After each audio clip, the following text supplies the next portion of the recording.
Bismillahirrahmanirrahim. Assalamualaikum warahmatullahi wabarakatuh. Bertemu lagi kita pada hari ini dengan tajuk yang agak serius, iaitu mengenai pendidikan di institusi pengajian tinggi. Tajuk kita pada hari ini ialah prestasi semasa program pengajian Islam di institusi pengajian tinggi di Malaysia sekarang. Jadi kita mau melihat mengenai dia punya prestasi, dan kita ada barisan panel yang cukup baik yang mewakili universiti masing-masing, iaitu pertama Profesor Datin Dr. Rahanah Haji Abdullah, iaitu pengarah Akademi Pengajian Islam Universiti Melaya. Yang Shukran Abdul Rahman, Wahyu dan Pengajian Kemanusiaan Universiti Islam Antarabangsa. Yang ketiga, Profesor Dr. Wan Kamal Mujaini, Dekan Fakulti Pengajian Islam Universiti Kebangsaan Malaysia. Dan seterusnya yang keempat, Profesor Dr. Ajma'in Safar, Pengurusi Akademi Tamadun Islam Universiti Teknologi Malaysia UTM. Jadi dengan 4 panel ni kita ada 2 jam. Saya rasa kita mampu untuk berbincang dan melahirkan suatu idea yang jelas tentang prestasi pengajian Islam di universiti sekarang. Ini berikutan daripada majlis dekan. Baru ni dia adakan perbincangan dan saya ikut serta bersama Prof Kamal dan Prof Profesor Mak Muda, itu orang tua ni kadang lupa Profesor Mak Muda, dan saya rasa perlu diberi sokongan pada perbincangan tersebut. Jadi saya mengambil pengertian bahawa untuk mengukur prestasi ini kita mempunyai banyak indikator-indikator yang jelas, yang tak jelas. Cuma saya nak ambil 4 indikator saja, iaitu satu tentang struktur kursus ataupun struktur pengajian itu, kemudian objektif pengajian itu, objektif pengijazahannya, iaitu yang ketiganya penyesuaian antara objektif dan kurikulum, yang keempat sama ada sistem itu yang sangat ideal ataupun sistem yang agak rasional dan betul-betul realistik. Itu yang kita nak bincangkan, dan saya sudah berpakat dengan rakan-rakan kita tadi, kita macam bermesyuarat ialah untuk senang orang ikuti. Jadi cuma saya nak jemput dululah, siapa jemput dulu. Tapi orang yang tidak jemput tu janganlah duduk diam, duduk picit apa dia punya jerawat kat muka aja. Bincanglah, kita bincang, cuba interaksi antara satu sama lain supaya orang yang dengar tu lebih jelas. Jadi pertamanya ialah tentang program kursus yang ada. Tentulah kita ada kursus yang berlainan. Cuba kita ambil masa yang tidak panjang sangat untuk kita berinteraksi sama sendiri. Apakah yang ada di universiti anda? Prof Rahana dulu ke, ataupun tidak mestilah? Oleh kerana UM tu abang, UKM ke UM. Okey, silakanlah. Apa yang ada? Maknanya program pengijazahan yang ada di universiti anda. Bismillahirrahmanirrahim. Assalamualaikum warahmatullahi wabarakatuh. Waalaikumsalam. Terima kasih Prof.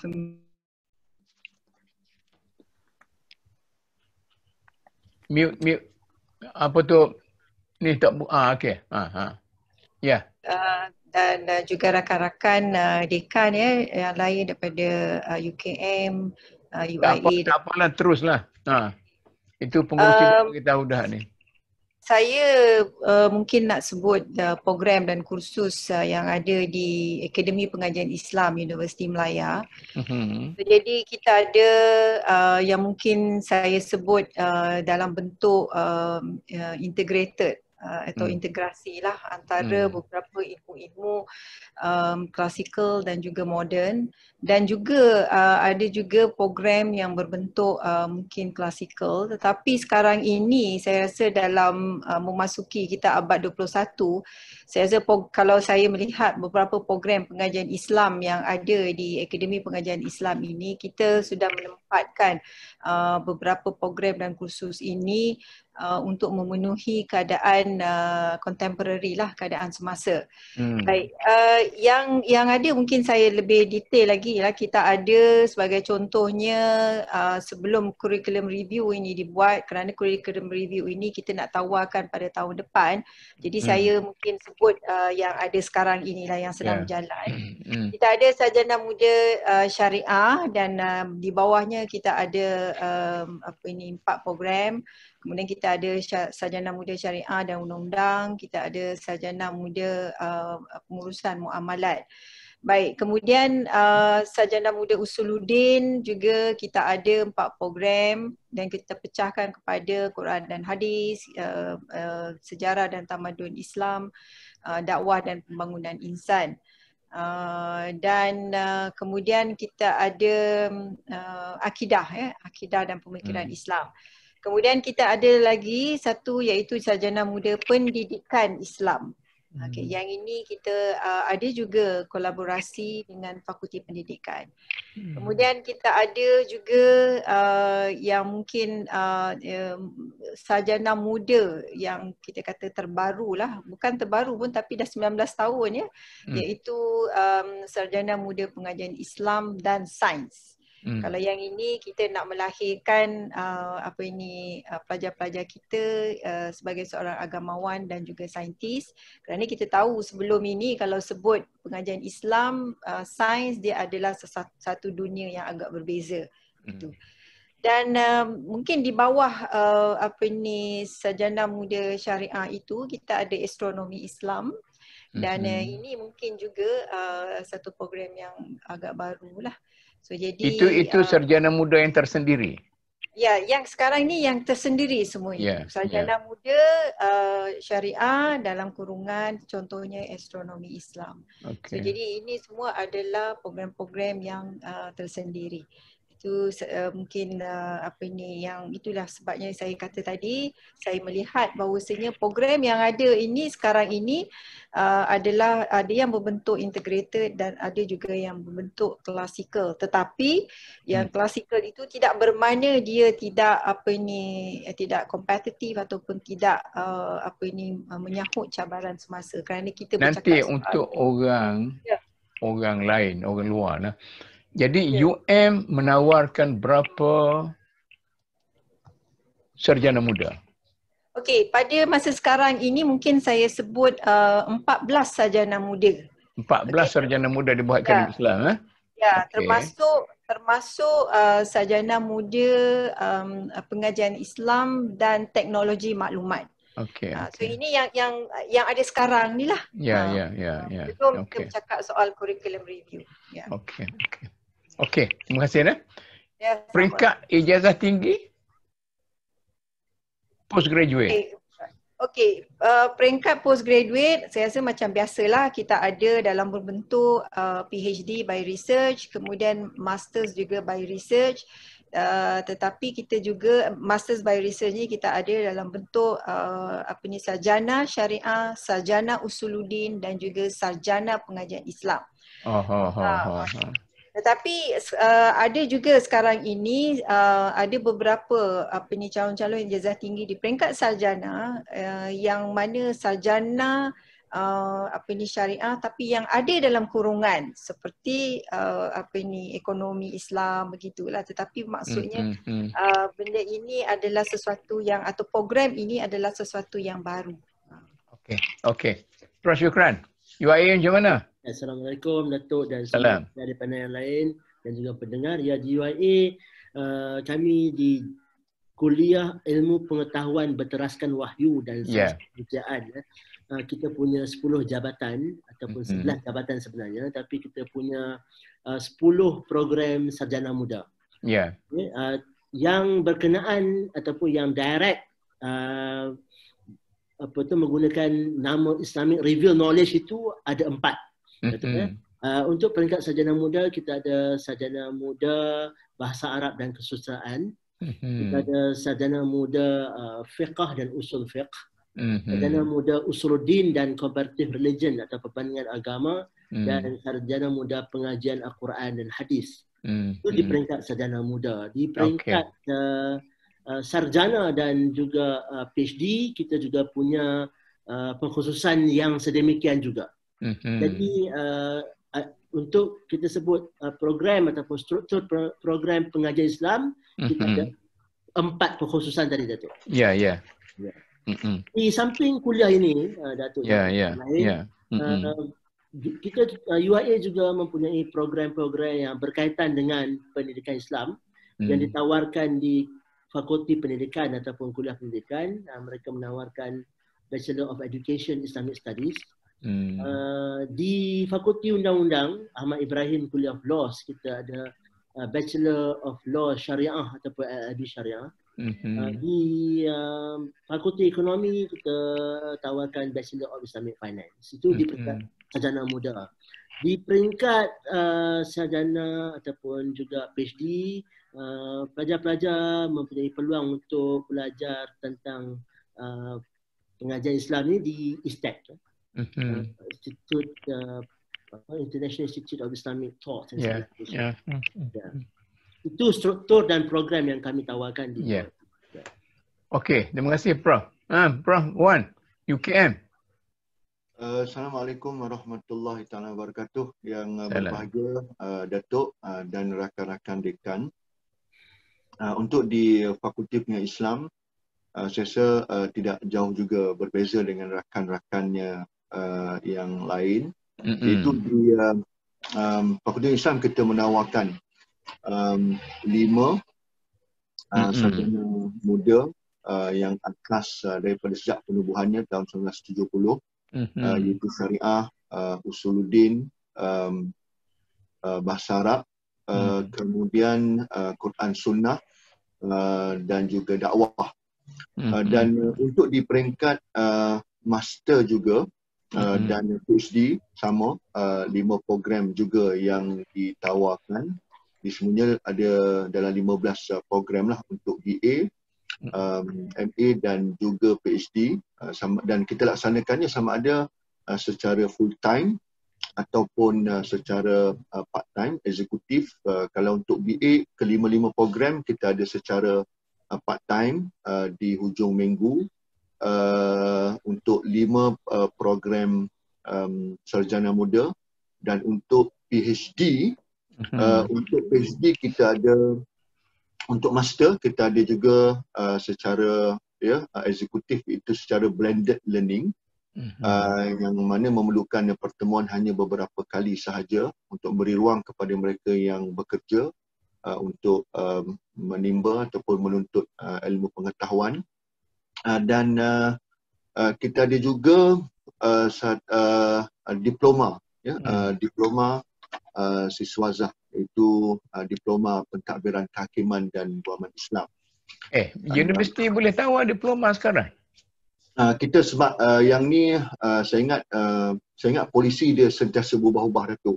Dulu saya ingat tidak ada masalah pada peringkat sebab kita dah tawar pun agak lama. Saya ingat di UIA pun ada. Kemudian apabila research university pada peringkat awal itu ada urus-urus yang mengatakan bahawa program untuk di peringkat persijilan, diploma tidak lagi perlu ditawarkan.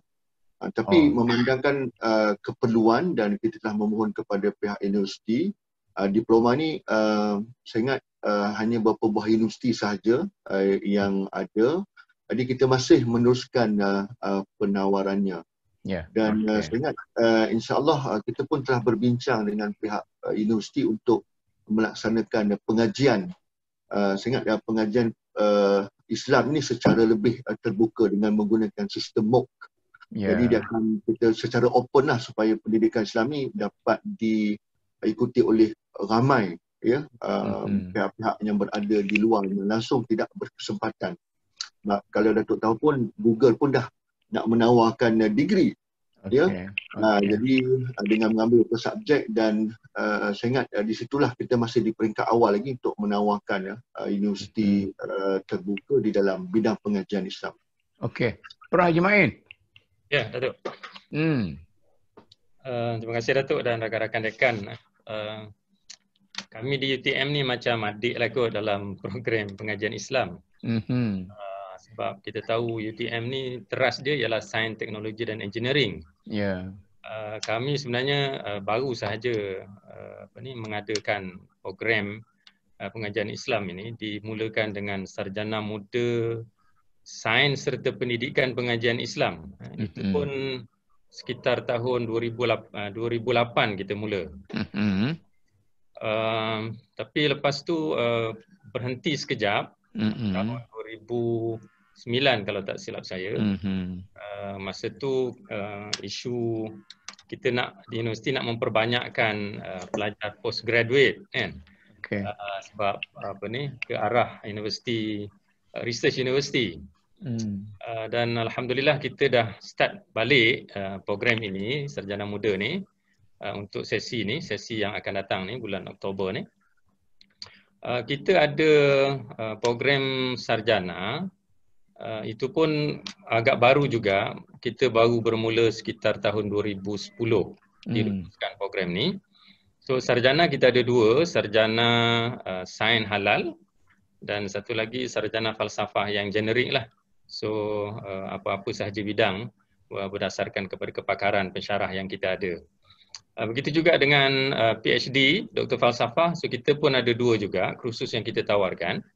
Satu Doktor Falsafah Fixed Science dan Teknologi dan satu lagi Doktor Falsafah yang generik. So setakat ni alhamdulillah dari sudut penerimaan pensyarah pelajar-pelajar ni alhamdulillah lah ada sambutan. Itulah Datuk. Okey. Saya lihat ni, saya nak tanyalah. Antara klasik dan pembaharuan yang tidak cukup terarah, di mana kita sekarang? Di tengah-tengah tu. Ada nama-nama degree yang agak klasik seperti ijazah sarjana muda syariah, usuluddin. Tetapi ada juga ijazah, ada percubaan untuk membina ijazah-ijazah baru yang nampaknya lebih ada pendekatan yang lebih dekat, tetapi semacam tidak ada satu panduan yang jelas. Itu tuduhan saya lah. Siapa dia boleh cakap, boleh bagi keterangan tu? Saya boleh jawab. Saya kata dulu kita bermula dengan sifat yang klasik. Kemudian kita cuba membuat pembaharuan sehingga ada fakulti-fakulti yang menamakan dirinya macam di Terengganu. Dikatakan fakulti apa? Islam. Fakulti Islam. Contemporary apa? Contemporary-nya adakah macam Islam tu tidak contemporary? Ada. Ini kan orang Terengganu tak boleh jawab lah. Nanti next time lah. Jadi macam tu. Kita ada percubaan untuk pembaharuan tetapi macam tidak ada satu panduan. Satu lagi, kita dulu pernah cakap tentang niche area. Sekarang ni rasa tak ada niche dah kan. Jadi masing-masing pun boleh buat. Kadang-kadang pertembungan sama sendiri dan tidak boleh membantu antara satu sama lain. Begitu juga pertembungan dalaman antara, dan begitu juga yang Prof Syukran, sama ada dia ada satu penyelesaian yang baik antara review knowledge dengan human sciences. Okey. Saya cuba Datuk. Ya. Jadi Datuk dah ada di panel yang lain. Saya suka untuk kita lihat kembali peranan kita sebagai sebuah universiti yang mana kerja kita bukan hanya sebagai sebuah penyedia pendidikan tinggi. Kita punya peranan sebagai satu pusat yang mengemudi keintelektualan masyarakat. Our intellectual role tu. Yang kedua adalah mengemudi pembinaan generasi melalui pendidikan. Yang ketiga adalah tanggungjawab sosial kita ataupun peranan sosial kita. Saya rasa yang ketiga-tiga itu berkaitan rapat dengan apa yang kita tawarkan, ya. Saya lihat program-program pendidikan Islam di UIA ini berkait langsung dengan etos ataupun misi, visi, falsafah pendidikan Universiti Islam Antarabangsa Malaysia, iaitu untuk mengintegrasikan ilmu-ilmu wahyu dan juga sains-sains kemanusiaan dan kemasyarakatan untuk kita menyelesaikan isu-isu psychological, social, spiritual yang berlaku dalam masyarakat. Ya, itu yang pertama dari segi misi UIA. Yang kedua adalah untuk kita mengislamisasikan sains kemanusiaan dan juga sains kemasyarakatan. Jadi ontologi ilmu dalam sains kemanusiaan, sains kemasyarakatan itu banyak sekali dalam Islamic teaching ataupun kita punya Quran Sunnah, dan turas kita. Saya rasa itu peranan yang kedua. Yang ketiga misi kita adalah untuk kita merelevantiskan ataupun untuk kita menyesuaikan prinsip-prinsip ajaran-ajaran agama Islam dengan suasana semasa. Banyak isu-isu yang perlukan penerangan, perlukan perubahan, perlukan solution yang kita rasa kita boleh didik ataupun ajar pelajar-pelajar kita untuk mereka mengaplikasi. Nanti Prof. Syukran. Saya nak kata macam ni lebih jelasnya. Siapa dia nak sambut pun. Struktur pengijazahan kita dalam usaha kita untuk menuju pembaharuan masih cacar merbah. Siapa dia nak ulas lagi? Prof. Syukran dia bagi dia punya falsafah. Kalau saya nak bawa kepada integrasi yang di minor major tu, Datuk. Yes. Betul lah. Ya. Okey. Perawan. Program kita ni kita ada major dan pelajar perlu ambil minor, iaitu supaya kalau dia ada ilmu-ilmu klasikal tadi. Itu kita tak masuk lagi bab komparatif gak integrasi tu. Kita cerita tentang kita punya struktur tu masih cacar merbah. Okey. Datuk, kalau saya boleh sedikit mencabar Datuk. Terima kasih Prof. Syukran tadi telah berikan pandangan. Datuk, soalan ni yang Datuk tanya ni, saya rasa soalan yang besar. Sama ada cacar merbah ataupun tidak, satu perkara Datuk kena ingat, kita sangat terkait dengan polisi yang dikeluarkan oleh kementerian. Okey. Apabila sesuatu ijazah itu telah dikeluarkan, saya ingat kalau di dalam peringkat tahun, saya ingat tahun 80-an itu tidak ada masalah Datuk. Sebab itulah, kalau FBI dia boleh buat keluarkan pada sarjana muda dengan kepujian Syariah Usuluddin dan juga UM pun hampir lebih kurang sama, tidak begitu beza. Tetapi dalam tahun 90-an ini Datuk, polisi sendiri tidak membenarkan lagi supaya degree yang sama itu ditawarkan. Apabila dilihat isu akan balik kepada kementerian, kelulusan di peringkat sana, kemudian akan pergi kepada JPA. Tambah pula sekarang ni Datuk, pengalaman-pengalaman rakan-rakan saya sendiri dan rakan-rakan yang lain yang apabila menilai kalau sesebuah universiti nak menawarkan degree yang sama juga dengan degree iaitu Syariah, Usuluddin, dia tidak akan diluluskan. Dia akan balik semula kepada degree yang masih belum lagi diguna pakai, yang tidak sama dengan tempat itu. Itu yang menjadi ukuran bagi polisi. Itu yang Datuk kita kena. Saya tahu Datuk mungkin tak setuju dengan benchmarking, dengan kajian pasaran, but reality itu. Itulah realitinya. Dan sekarang ni Datuk, kalau Datuk nak offer kos baru, dia memakan belanjanya agak tinggi. Saya dimaklumkan kosnya lebih kurang dalam 20,000. Okey, cukup Prof. Wan. Jadi kita terikat dengan yang tu. Bagaimana itu? Saya nak beritahu, kita walaupun kita tengok beberapa fakulti yang masih mengekalkan dengan tradisi dia Usuluddin, kemudian apa dia Syariah, tapi sebenarnya kita tidak berada dalam lingkungan terus berada dalam keterusan itu kepompong dalam keadaan fundamentally. Sebab sekarang ni Datuk, kalau Datuk lihat, kita pun telah disemak, kita dikendaki dan 20% daripada setiap program mesti masuk industri. Industri mesti memberi kuliah. Okey, nanti lepas ni. Soal industri lepas ni. Tapi soal struktur dulu kan. Orang lain lagi. Nanti kalau Prof. Wan kata ini kerana polisi kementerian, dalam sesi yang akan datang kita cuba cari orang kementerian datang. Cantik Datuk. Bagi tahu kat kita macam mana dah kita kena mesti selesai sampai ke hujung. Baik. Bukan orang kementerian saja, orang MQA pun kita panggil. Boleh. Cuba. Terima kasih. Siapa dia nak bagi komen lagi? Saya nak cuba Kecacamerbaan kita punya pembaharuan. Saya secara peribadi saya tidak nampaklah ada cacamerbanya di dalam pembaharuan terhadap kurikulum yang kita nak buat ya. Kerana kalau kita hanya melihat dari segi atas perkataan sarjana muda syariah, sarjana muda usuluddin ataupun dalam bracket ada nama-nama tertentu. Jadi mungkin dari hanya kita melihat dikata on the surface saja. Tapi saya rasa ukuran yang mungkin kita harus lihat adalah lahirnya daripada program itu adalah pelajar-pelajar kita. Yang mana pelajar-pelajar kita yang lahir daripada program yang kita tawarkan berdasarkan pada struktur yang kita perkenalkan itu, ke mana dia?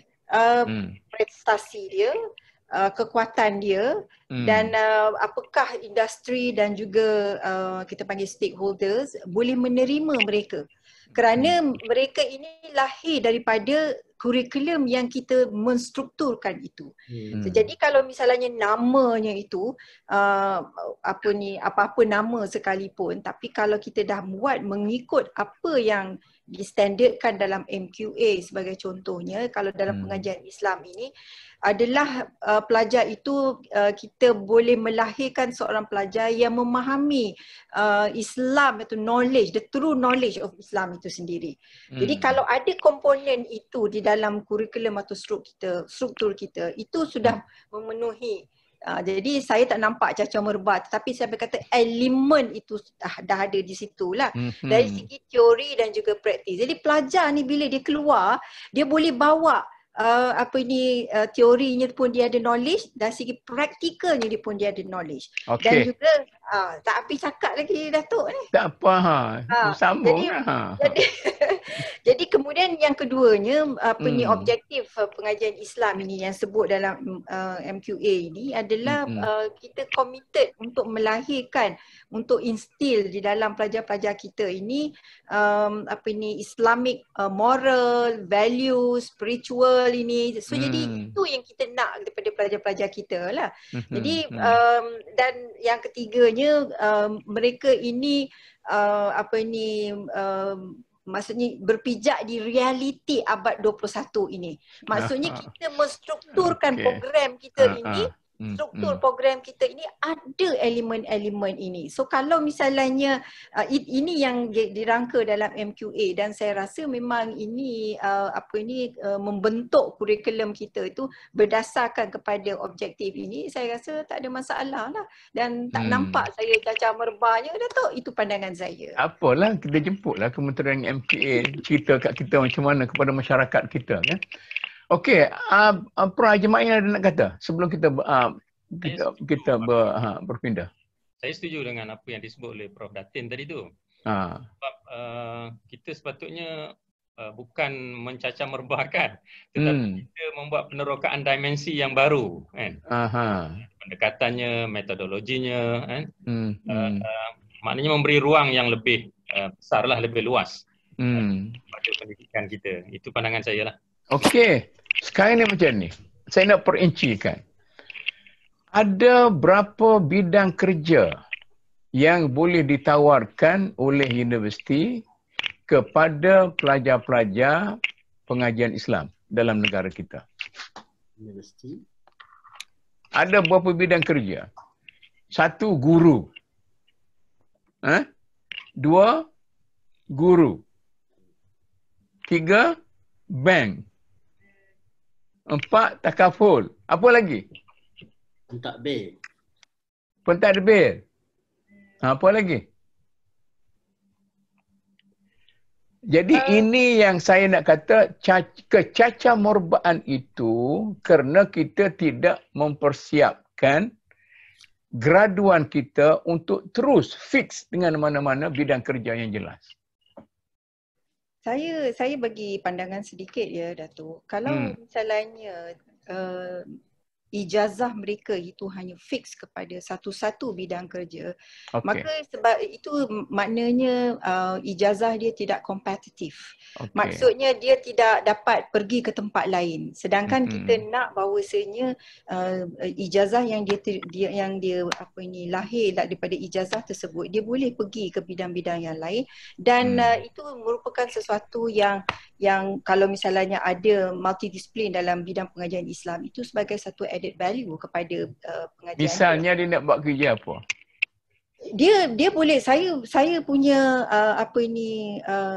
bukan kefahaman, saya nak bawa misi untuk pelajar-pelajar saya sendiri adalah mereka bukan sahaja menceburi bidang pekerjaan di Malaysia, tetapi mereka perlu menerokai bidang-bidang pekerjaan di peringkat antarabangsa. So ini sebenarnya pengajian Islam kepada pelajar-pelajar, dan kita perlu mencabar pelajar-pelajar ini bersedia untuk berkhidmat di peringkat antarabangsa, di UNESCO, OIC, kemudian di United Nations. Jadi kalau misalnya bidang dia hanya terhad sahaja, maka dia tidak boleh mencabar diri dia tu untuk pergi ke peringkat yang lebih tinggi. Dan saya rasa saya sendiri tidak mahu melihat pelajar-pelajar pengajian Islam ini hanya tertumpu kepada satu-satu bidang yang tertentu yang mana mereka tak boleh nak pergi ke tempat lain. Itu pandangan saya. Okey. Saya boleh nak komen lagi? Okey Datuk, tentang tadi tentang, saya ingat Datuk membincangkan tentang isu-isu kebolehpasaran. Ya. Ya, kebolehpasaran. Saya ingat data-data yang kita ada menunjukkan bahawa dia tidak semua pelajar kita yang akan terus menganggur. Dia tidak, Datuk. Cuma sekarang ni adalah perbandingan yang dibuat dengan mana yang lebih kompetitif, sebab untuk SKPG tu pada sistem keberkesanan pengesanan graduan itu jadi dua. Satu itu bulan 6, satu masa convocation, dan kemudian 6 bulan selepas itu. Ada juga dibandingkan. Kenapa? Nanti Prof Wan, saya tekan macam ni. Saya nak tanya para dekan.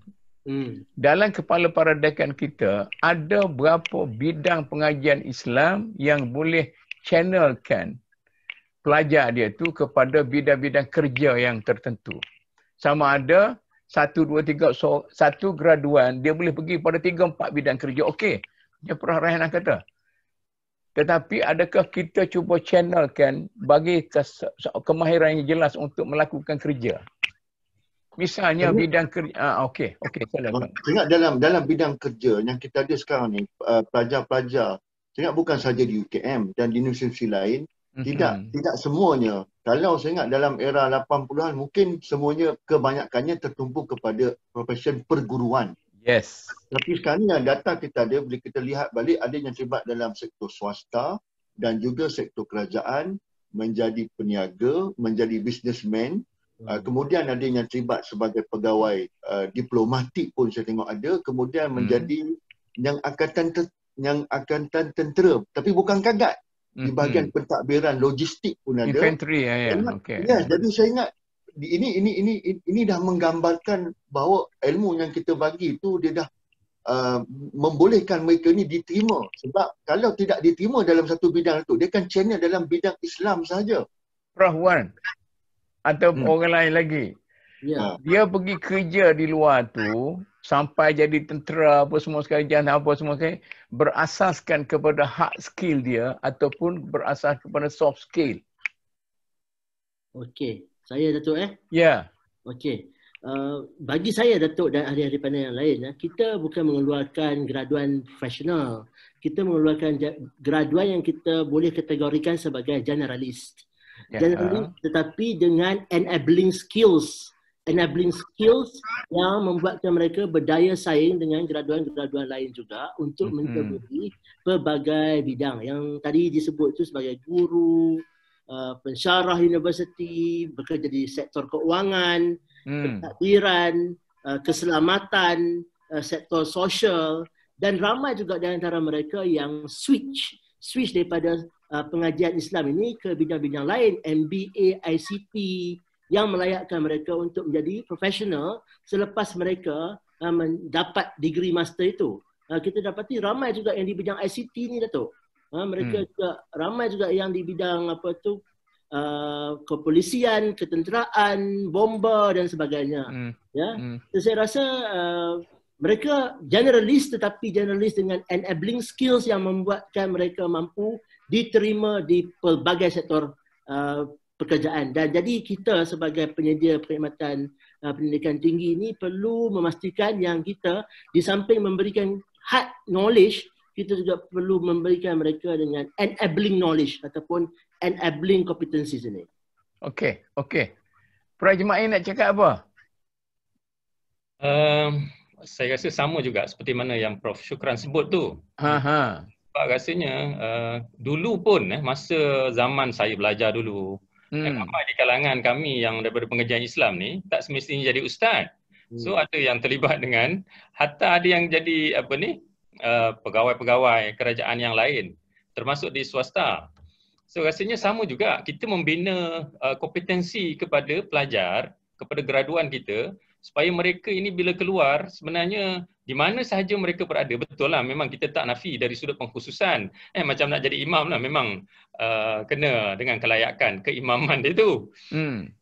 Tapi kita menyediakan graduan kita yang memiliki kompetensi yang mereka boleh berada di mana-mana sebenarnya. Itu pandangan saya lah. Campak saja ke laut kami boleh berenang, begitu kan? Macam ni saya nak tanya. Siapa diakah yang menyediakan graduan untuk mengurus masjid sampai masjid itu menjadi suatu pusat yang cemerlang? Kita duk puji Turki sekarang ni. Ya. Siapa yang mengambil niche area siapa ni?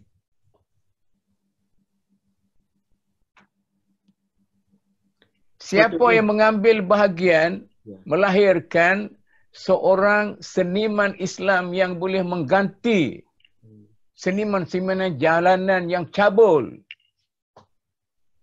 Adakah kita strukturkan ataupun tidak? Seorang penulis yang betul-betul dalam bidang Islam, bukan secara yang kebetulan, tetapi secara yang distrukturkan betul-betul.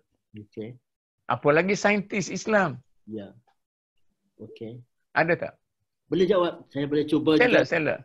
Okey. Di kuliah kami sekarang, Datuk, dah ada di panel yang lain, kita punya satu projek bersama masjid.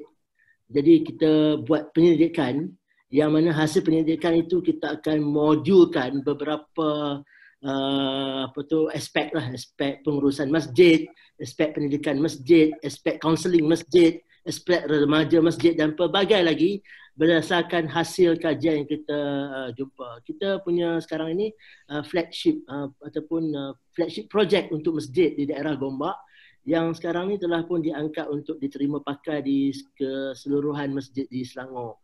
Itu kurikulum lah. Bukan kurikulum, itu adalah aktiviti akademik kami yang berkaitan rapat dengan aktiviti teaching, learning dan juga kemasyarakatan.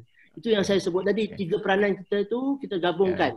Peranan intelektual, peranan sosial dan pendidikan kita gabungkan sekali dan hasilnya nanti kita akan lihat insya-Allah di masjid-masjid.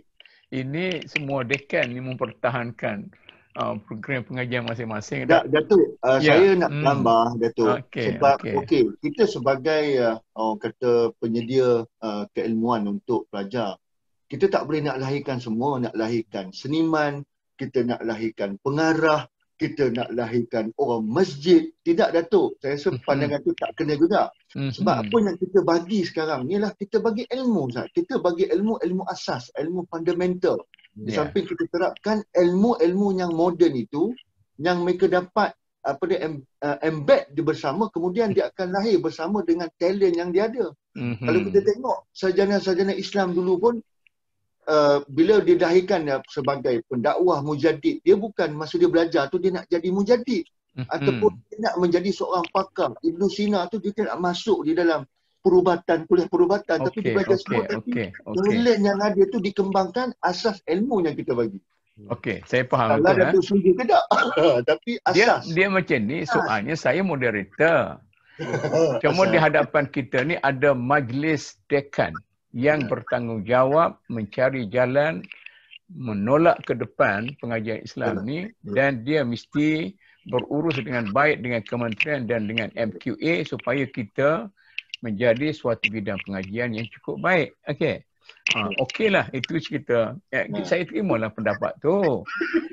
Cuma satu lagi, apakah kita menyediakan? Macam Prof Wan kata, maknanya kita bagi dia perahu dan kita bagi dia pengayuh. Kamu bila dicampak di air, kamu boleh berkayuh dan sebagainya. Itu gaya masing-masing lah. Begitu kan? Okey. Baik, kita berpindah kepada soalan kedua. Sebenarnya kita mencipta para ilmuwan dalam konsep yang ilmu untuk ilmu ataupun kita melahirkan seorang profesional yang mahir dalam kerjaya dalam sesuatu bidang. Sebenarnya di universiti kita bila kita buat kurikulum tu, apa yang kita nak lahirkan budak ni? Saya rasa, terima kasih ya Datuk. Saya rasa saya pun dah sebut tadi objektif MQA berkaitan dengan standard pengajian Islam. Ada tiga kan. Jadi sekarang ni bila kita bercakap kita nak lahirkan macam mana pelajar-pelajar kita ni, so jadi kita dah jelas sebenarnya kita nak lahirkan mereka ini bagaimana. Dan kalau kita tengok pelajar-pelajar kita ini yang graduate employability kita pun dia semakin meningkat. Maksudnya orang semakin menerima dan graduan-graduan pengajian Islam. Tak adalah mereka kata keluar-keluar saja jadi ustaz, keluar-keluar saja jadi ustaz. Yang itu yang disebut oleh ibu bapa kalau dululah. Datuk. Jadi saya rasa apa yang kita nak lahirkan ini adalah sesuai dengan abad 21 ini, Datuk. Jadi saya nak sebut pun saya dah sebut dari 3 tu. Ada 3 objektif tu. Kenapa MQA apa objektif dianya? Datuk ni. Iaitu kita nak yang tadilah kita dah bincang, iaitu supaya pelajar-pelajar kita ini mengenali the true knowledge of Islam itu macam mana kan dalam pelbagai bentuk atau dimensi lah. Dan kedua-dua dari segi klasikal, teori dia pun dah faham, tapi dia boleh menggunakan beberapa kaedah untuk menyelesaikan isu-isu semasa sebagai contohnya. Kemudian yang keduanya kita nak tanamkan tu yang saya sebut tadi, iaitu the true Islamic moral, spiritual, values. Maksudnya pelajar-pelajar kita ada elemen-elemen yang macam itu. Kemudian yang seterusnya kita tak tolak ke tepilah isu-isu semasa. Jadi kita nak pelajar-pelajar kita ini ambil cakna dengan apa yang berlaku di dunia kita hari ini. Orang bercakap soal human rights, orang bercakap dengan LGBT, tapi kalau kita tak cakna, kita tak tahu nak bagaimana kita nak guna beberapa kaedah-kaedah semasa dalam menyelesaikan beberapa isu-isu semasa. Jadi bagi saya tidak nak pelajar-pelajar pengajian Islam ni dia berkisar soal ini tak boleh, itu boleh, ini halal, ini haram, ini mubah sebagai contohnya. Okey. Siapa dia lagi nak bagi? Datuk tambahan sedikit. Tak berhati lagi. Sela. Okey, memang Datuk, kita sampai kita fokuskan pada ilmu teras tadi. Sebab tu di dalam semakkan semula, sebab kita pun dalam penyelidikan hala 7 ni pun kita akan lihat semula daripada segi apakah ilmu-ilmu bantu baru yang dapat menambahkan nilai kualiti pelajar-pelajar pengajian Islam kita. Sebab tu di antaranya kelemahan yang kita dapati itu mereka tak tahu nak deal dengan big data sebagai contoh. Paling kurang asas itu nak kena ada. Sebab itu kita akan cuba masukkan elemen-elemen ni lebih lebih bersepadu, antaranya yang disediakan oleh Dr. Ridwan daripada USIM. Pendidikan ni di bawah Dr. Prof. Nasri. Information technology, digital, ini yang amat boleh katakan lemah. Kita nak cuba perkasakan dia. Kemudian elemen yang dicadangkan baru ni di sebelah petangnya itu yang berkaitan dengan entrepreneurship and business. Sebab banyak dah sekarang ni yang kita ada beberapa rekod yang pelajar kita menjadi usahawan muda. Okey, yang dulu ni kita tak pernah terfikir. Ya, dalam masa 2 tahun mereka mempunyai capital dah hampir mencapai 200-300 ribu. Sesuatu yang membanggakan dengan perniagaan itu. Sebab kita buka idea tu dengan sesmed, kita buka idea tu dengan masa di pengajian tahun 1, tahun 2. Kita ajar mereka dengan cara online. Sebab itu cara kita nak menguasai dunia. Nak menguasai dunia, kita kena kuasai ekonomi. Dan di situlah juga kita nak terapkan lagi, lebih mantap lagi tentang critical thinking, problem solving, communication skill. Kemudian yang MQA punya cerita lah. Itu saya rasa inilah. Jadi kita dah buka semua ni. Jadi maknanya sekarang ni kita tidak menyediakan mereka ke arah satu pasaran yang terfokus. Kita, yang jelas. Supaya ini menunjukkan bahawa mereka mampu bergerak. Kalau kita nak tuju kepada satu-satu tadi, agak sukar. Macam pengurusan masjid dia cakap. Kalau di sini memang terhad di pusat dakwah. Tapi akhirnya mereka akan keluar, mereka akan pergi kepada pelbagai bidang itu. Okey, jelas. Okey, nanti. Kalau dalam dunia korporat, dia kata macam ni. Jangan bercakap tentang bisnes yang ideal, tetapi cakaplah tentang pasaran. Kalau tidak ada pasaran, jangan ada produk. Itu lebih jelas.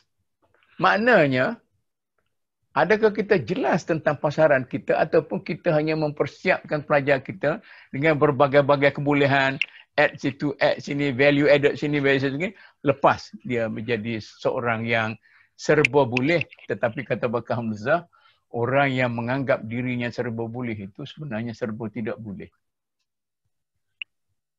Macam mana? Baik, saya pergi lagi. Kalau tanya seorang pelajar di bidang pengajian Islam, anda nak jadi apa? Apa jawapan dia?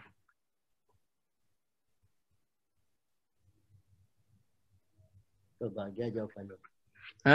Ya, saya rasa ya macam-macam jawapan dan saya rasa kalau bercakap soalan graduan ini, ibu bapa juga memainkan peranan yang penting.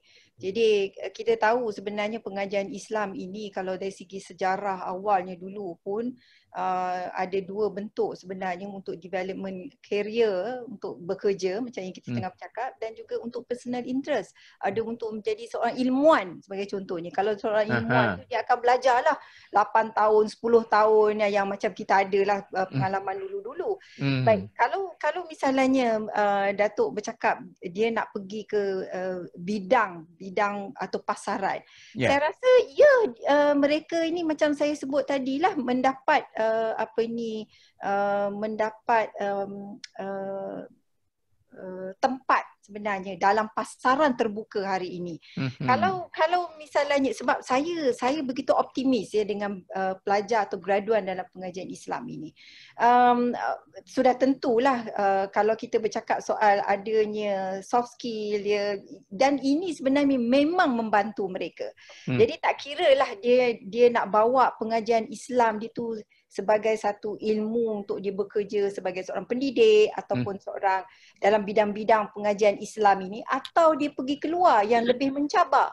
So jadi saya untuk memastikan dia tu ada ketidakpasaran, indikasi yang nak menentukan adalah dari segi graduate employability. Kalau di Universiti Melaya selepas daripada 6 bulan, persentasenya adalah di Akademi Pengajian Islam ada 93.3% bagi 2019/2020 ni.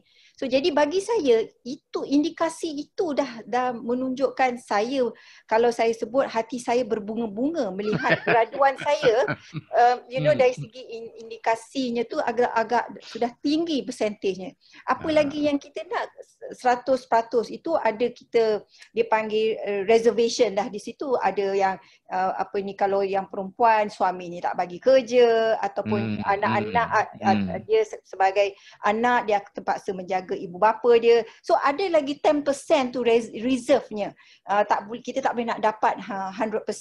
So jadi itu bukan semestinya dalam pengajian Islam, dalam bidang-bidang lain pun begitu.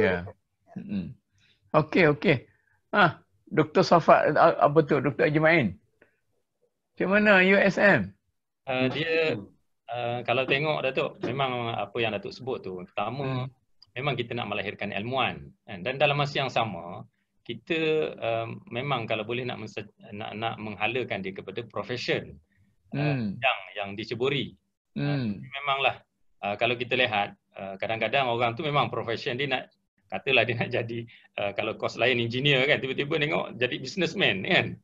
So samalah sebenarnya dengan bidang di pengajian Islam ini. Sekurang-kurangnya paling tidaklah melahir mereka yang ada ilmu, yang seorang yang ilmuwan. Dan kalau dia menceburi bidang yang mungkin berbeza dengan bidang yang sebelum ini difokus tu, mudah-mudahan ilmu yang mereka ada itu boleh membantu dia untuk bidang yang diceburi. Datuk, kalau saya boleh tambah tentang, Datuk tanya tadi tentang macam mana dia nak tahu tentang pasaran sebab dia bukan ahli ekonomi.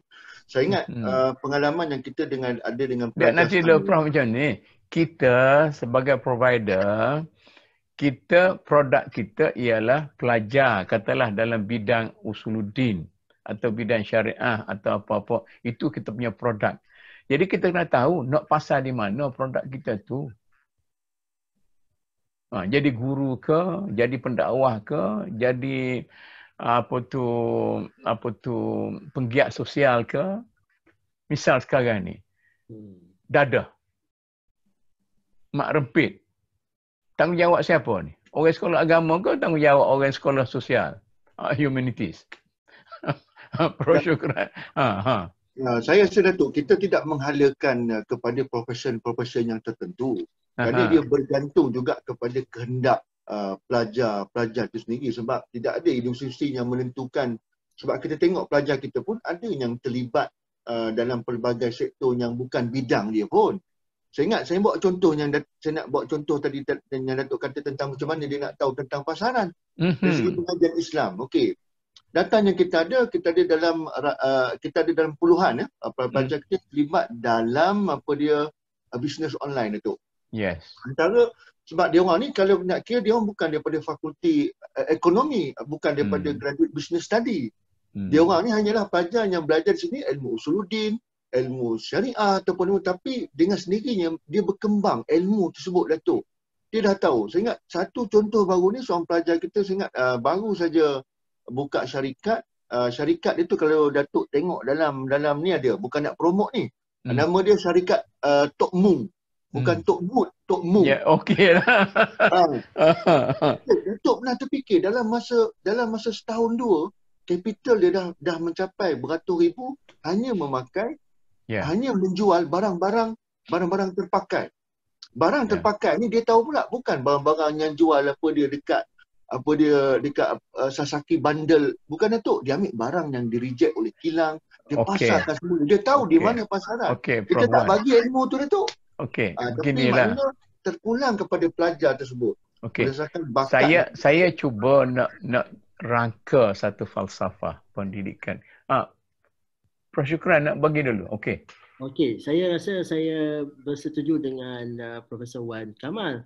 I think kita sekarang nak membicarakan tentang person job fit kan, sama ada graduan kita itu fit dengan market yang mereka nak join itu. Dan saya cuba nak relate balik dengan tanggungjawab kita. Adakah itu tanggungjawab kita sepenuhnya untuk membuatkan mereka fit dengan profession yang mereka ceburi?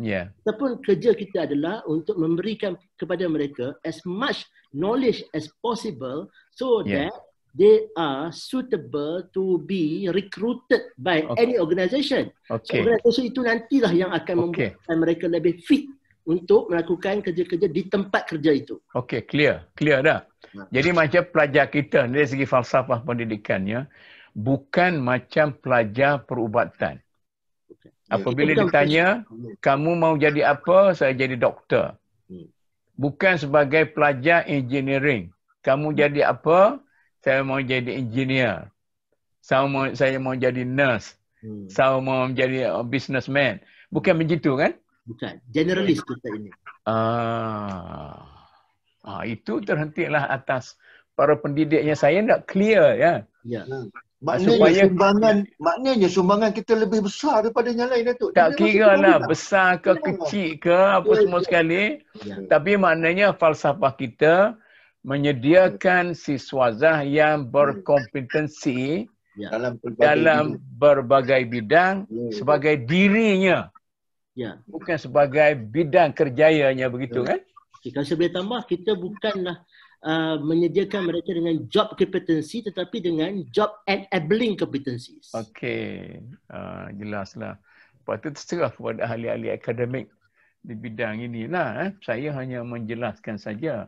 Okey, kalau begitu, bukan tujuan kita untuk melahirkan profesional dalam bidang-bidang tertentu sahaja, tetapi untuk melahirkan orang berkemampuan untuk menangani apa saja masalah, apa semua sekali kan? Okey, terus. Jadi adakah kurikulum yang kita bagikan mereka itu sesuai dengan falsafah yang ada dalam kepala kita nak melahirkan seorang apa tu? Orang duk sokan di Eropah sekarang ni, orang yang hebat-hebat dalam semua hal tu. Naik boleh, turun boleh, apa semua sekali.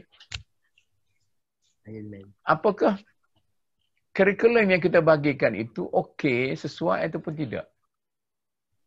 Bagi saya, Datuk, kurikulum yang kita ada sekarang ni, ya, dengan review yang ada, terutama sekali yang melibatkan yang ada review surat akreditasi, penilaian semula, semakkan semula MQA, dan kita sering mengambil maklum tentang perubahan-perubahan yang diminta oleh universiti. 20% daripada setiap program mesti daripada industri, kemudian elemen 4IR bagi setiap program dimasukkan. Saya rasa dengan itu sudah mencukupi, dengan kita mengambil kira apa yang berlaku pada masa ini dan pada masa yang akan datang, insya-Allah. Bagi saya dah okey dah, bagi saya. Okey, dah confident Bagi saya okey, cuma kita perlu tambah baik lagi dengan isu-isu yang terbaru. Yang berlaku yang mengenai tenaga manusia ataupun tenaga bagaimana yang diperlukan. Okey. Datuk, saya boleh tanya apa? Tahun lepas masa Datuk datang ziarah kami di sini, Datuk pernah sebut tentang VUCA. Betul Datuk kan? Ya. Datuk Mahmud, saya rasa kurikulum kita harus menyediakan pelajar yang mempunyai kompetensi untuk deal dengan VUCA senario ni. Okey. Ya. Barulah mereka mampu untuk survive ataupun sustain 30 tahun, 40 tahun dari sekarang. Kemudian apa terjadi? Jadi kurikulum review yang kita nak buat ataupun kita sedang buat sekarang ni harus mengambil kira masa depan juga. Okey.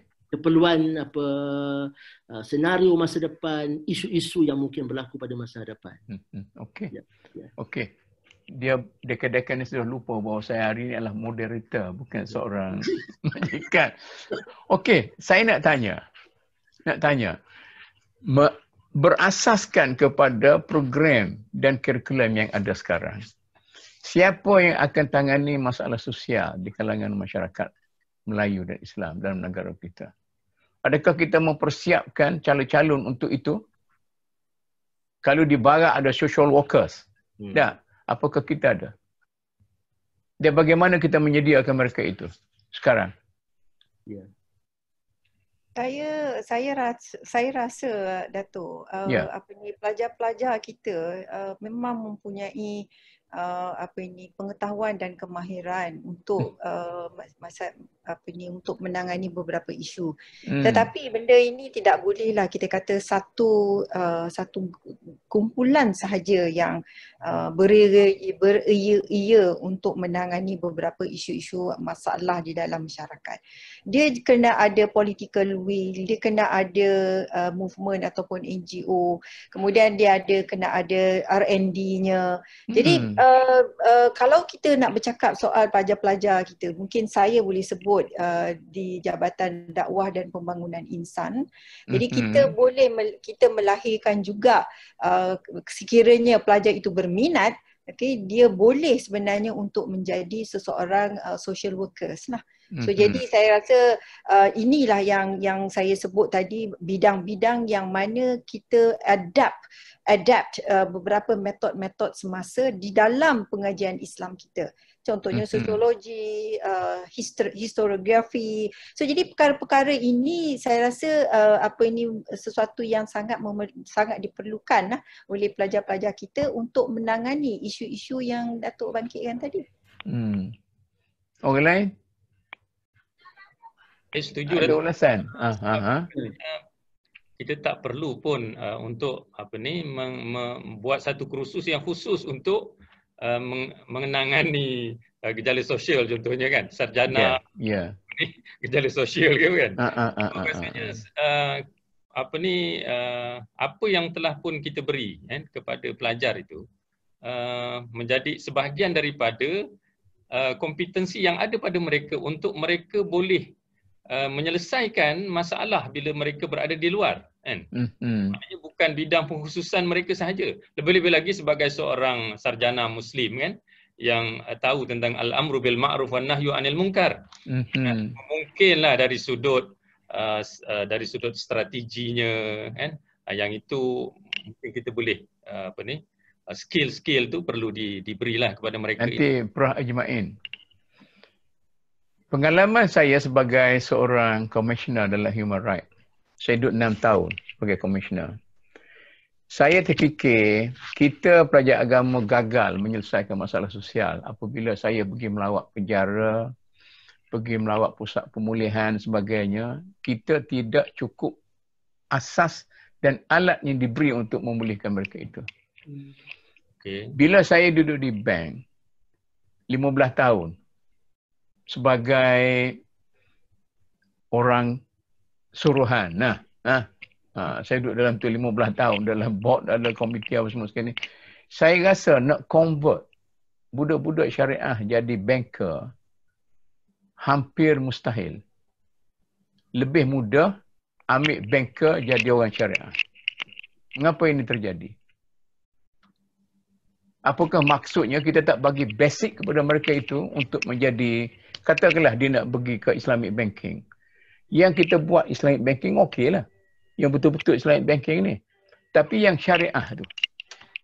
Yang tak boleh pergi jadi guru apa semua sekali, kita nak convert dia jadi orang, tak boleh. Dia tak boleh faham angka, tak boleh faham macam-macam.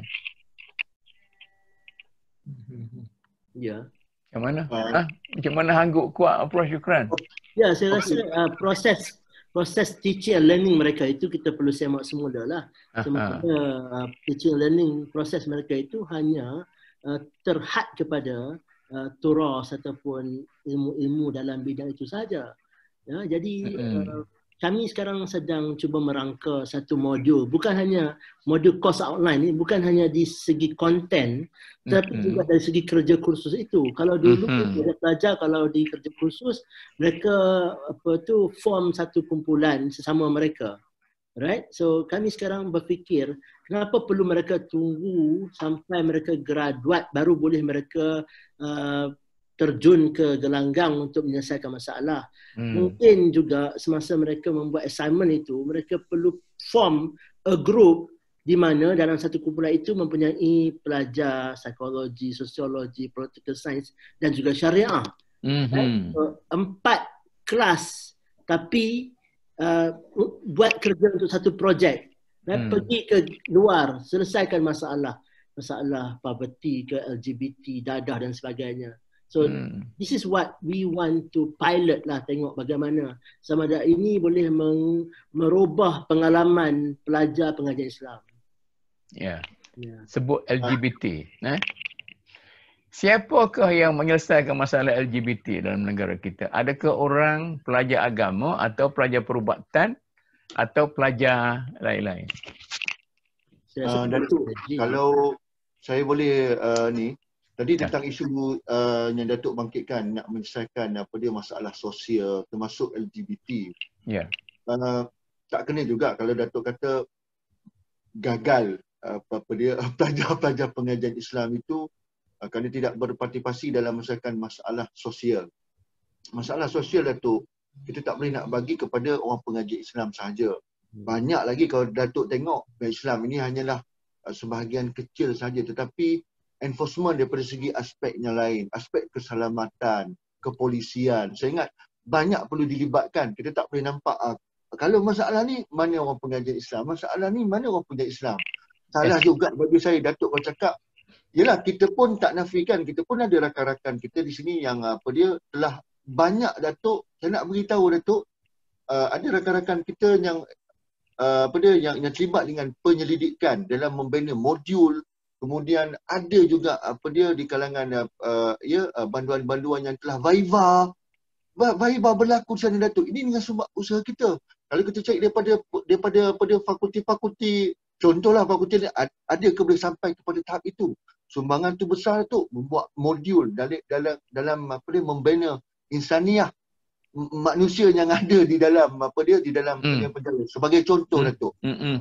Kemudian tadi yang kedua apa tadi Datuk? Yang kedua tentang okey.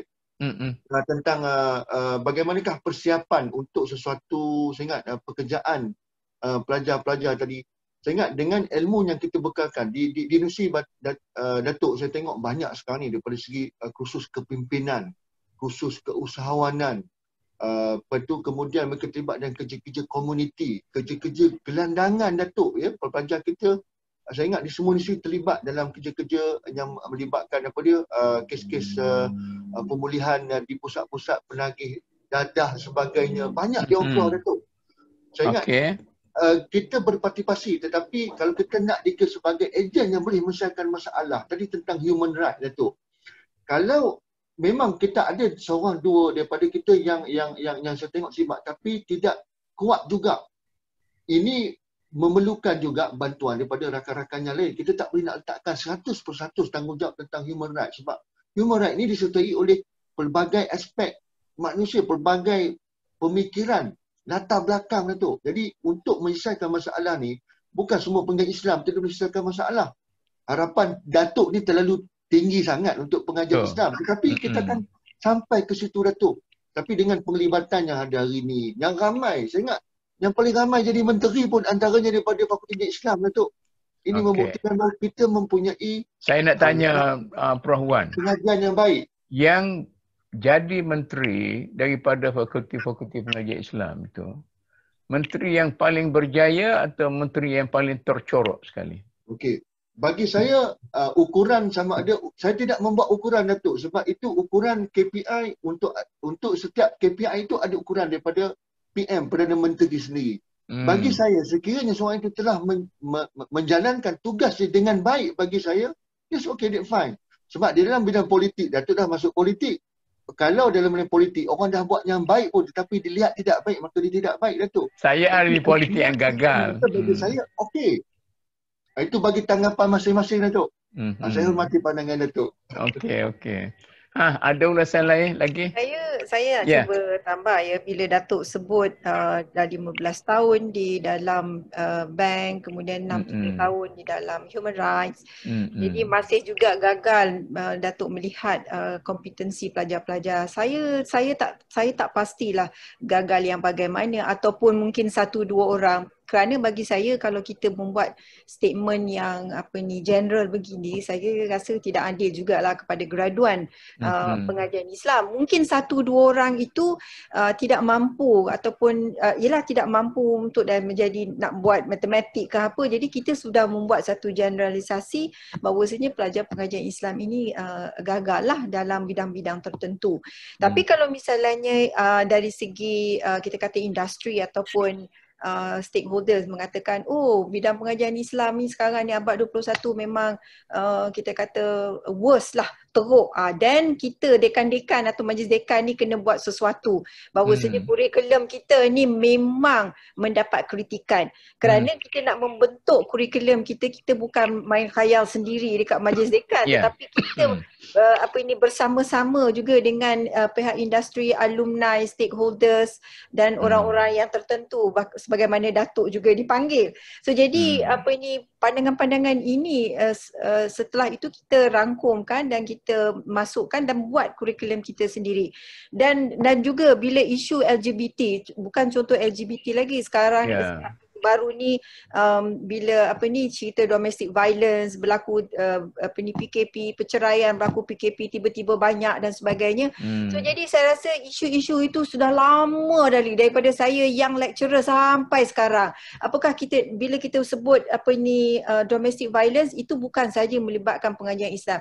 Itu public health, women's issues, law itu sendiri, kemudian dari segi antropologi, sosiologi, statistik, banyak sekali social workers, banyak sekali bidang-bidang yang terlibat dalam perkara tersebut. So jadi saya rasa rangkuman daripada benda-benda ni dan pengajaran Islam itu salah satu daripada perkara yang mungkin kita nak kata membantu dalam menangani masalah ini.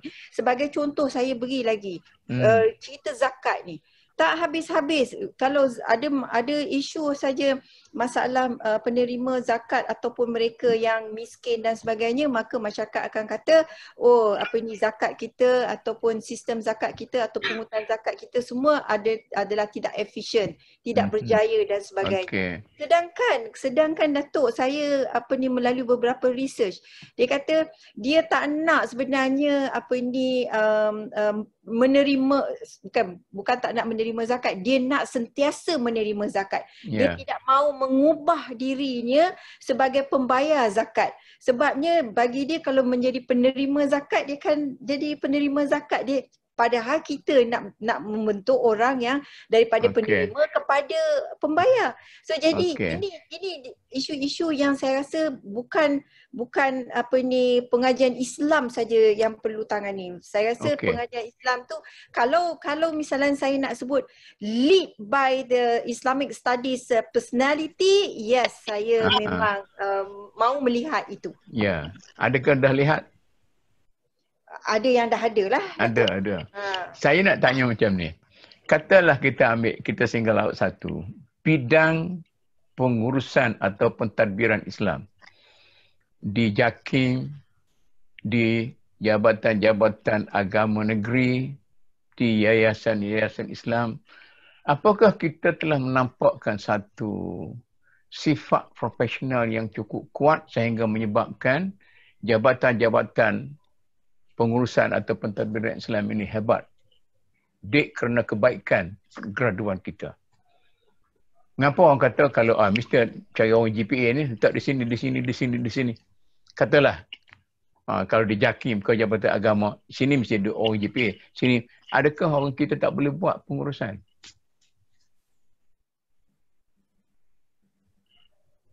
Macam mana?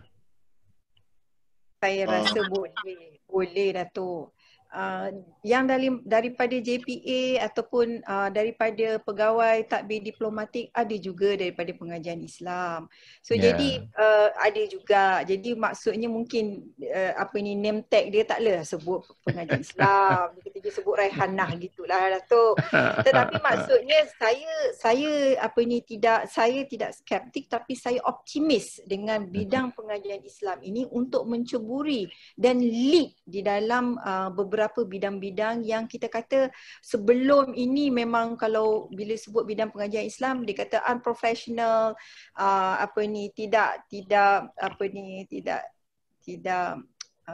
betul, itu unprofessional. Unprofessional lah begitu.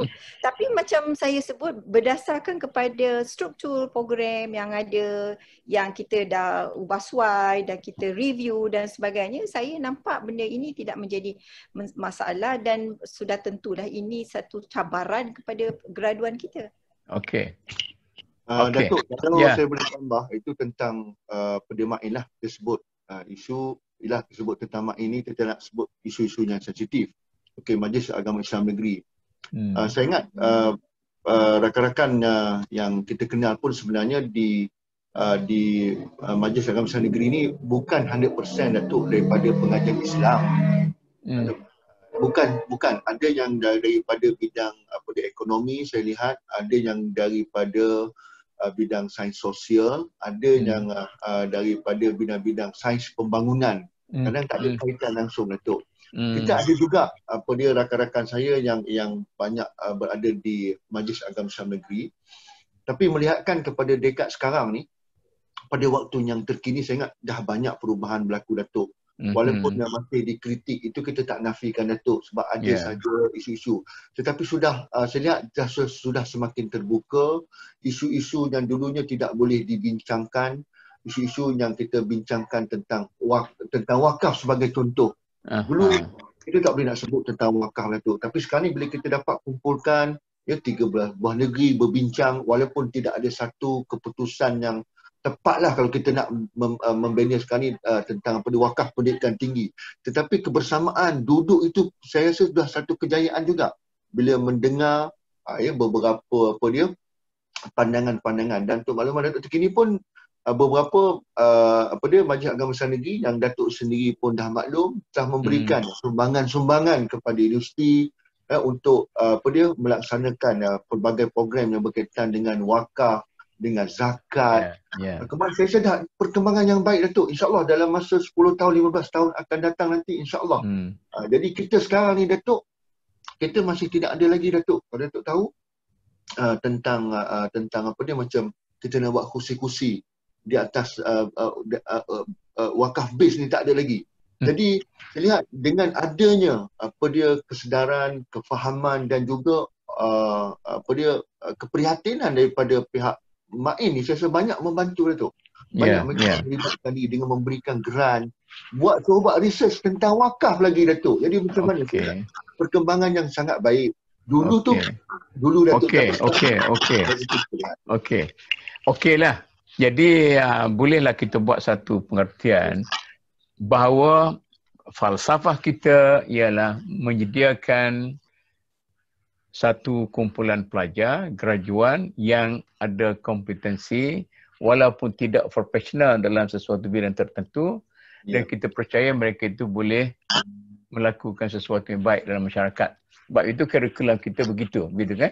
Baiklah, saya cuba berubah sikit boleh kan? Tentang pembaharuan ilmu. Tentang pembaharuan ilmu di bidang dalam postgraduate punya level.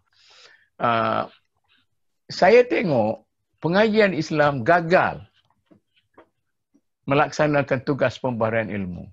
Gagal saja Datuk. Cuma cakap kejayaan sama. Seorang pengkritik dia akan melihat dalam aspek kegagalan bukan kejayaan. Gagal. Katakanlah saya tak nak sebut institusi lah kan. Kata kita punya postgraduate, kita punya tujuan untuk memperbaharui ilmu. Maknanya kita buat research, memperbaharui ilmu, kita buat tesis. Ada satu cerita jenaka yang saya selalu bawa kan. Seorang ahli akademik kita, dia kata dia buat tesis tu, ini di luar negeri lah. Dia buat tesis tu 3 jilid. Dia punya tesis. 3 jilid tesis. Masa viva tu, tak ada benda yang salah dalam tesis tu. Jadi, profesor yang pemeriksa tu bagus, kecuali satu paragraf. Dia kata, ini paragraf ni tak betul. Dia support betulkan. Lepas tu dia bisik kat saya. Dia kata sebenarnya 3 jilid tu saya kopi daripada kitab je. Yang saya tulis sendirinya satu paragraf yang dikritik itu saja.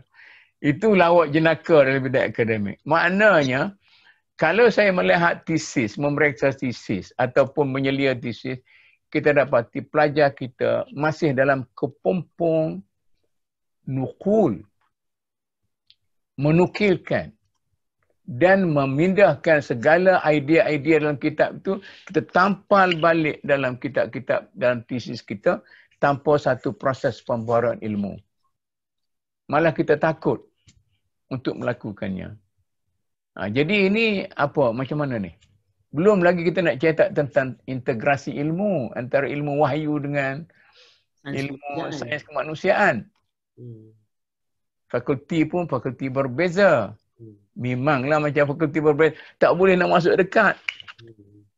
Tak? Misalnya kalau sebut tentang UIA lah.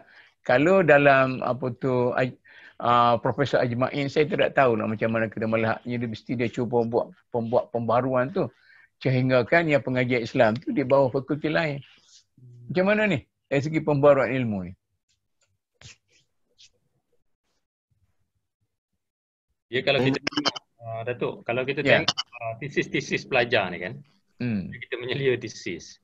Antara benda yang akan kita tanya, apa new knowledge yang dihasilkan? Apa produk baru yang dihasilkan? Maknanya kalau tak ada, itu bukan hasil penyelidikan yang dihasilkan. Itu macam copy paste saja. Ya. Jadi kalau tanya saya, kita tidaklah kata kita gagal menghasilkan sesuatu yang baru. Memang syarat pelajar bila dia menulis tesis, antara benda yang kita nak tengok apa benda yang new knowledge yang dihasilkan. Okey. Apa teori baru yang dihasilkan, apa produk baru yang dihasilkan. Itu pandangan saya lah. Adakah? Kalau dalam penyeliaan tesis ni, itu antara prasyarat kita. Kalau benda yang sama, so maknanya kamu ni tidak menghasilkan sesuatu yang baru. Okey, saya ambil satu contoh. Adakah kita pernah menghidupkan subjek usul fiqh sehingga dia sampai satu standard merupakan satu metodologi research yang boleh kita gunakan untuk melakukan research dalam pengajian Islam? Katakanlah kalau bagi saya, dalam usul fiqh itu banyak benda-benda tak cukup. Kena kita gabung dengan moden punya metodologi, barulah dia boleh jadi betul-betul research metodologi yang bagus. Adakah kita buat? Saya cuba baca Taha Jabir punya buku. Taha Jabir pun sama. Masih lagi ikut begitu saja. Bukan, dia tidak ada pembaharuan betul. Kata Abu Zahra yang cuba membuat pembaharuan, tapi tidak ada orang yang follow. Ada Tariqah IT cuba buat, tapi adakah benda tu boleh berkembang dalam masyarakat universiti kita di Malaysia? So, bagus Datuk sebut tu. So, bila kita buat curriculum review sekarang ni, kita akan cek lah sama ada metod yang diguna pakai dalam mata pelajaran usul fiqh itu adalah konten untuk mereka tahu ataupun konten untuk mereka amalkan bila mereka nak selesaikan sesuatu isu. So, bagi saya, sampai sekarang, usul fiqh itu masih merupakan kayu mati yang dipelajari secara klasikal dan gagal diulas oleh guru usul fiqh itu sendiri. Ya. Tak? Ya. Saya juga mempunyai pengalaman membaca tesis daripada pelajar-pelajar pengajian Islam dan betul yang Datuk kata tadi, aspek criticality itu, synthesize itu agak boleh kita perbaiki lah.